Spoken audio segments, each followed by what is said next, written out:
10 लाख रुपयांसाठी विवाहितेचा छळ, पतीसह 7 जणांविरुद्ध गुन्हा दाखल।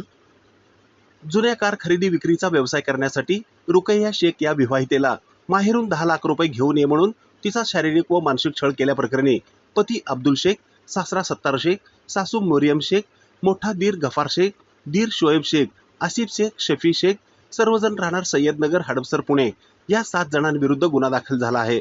या प्रकरणी रुकैया शेख वय वर्ष 24 राहणार सहारानगर भाग 3 सोलापूर या विवाहितेने विजापूर नाका पोलीस ठाण्यात फिर्याद दाखल केली आहे।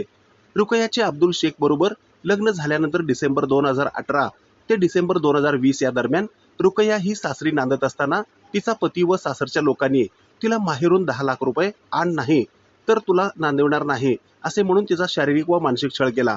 रुकैयाच्या फिर्यादीवरून पतीसह सासरच्या 7 जणांविरुद्ध गुन्हा दाखल झाला आहे। तपास हवालदार बहिर्जे हे करीत आहेत।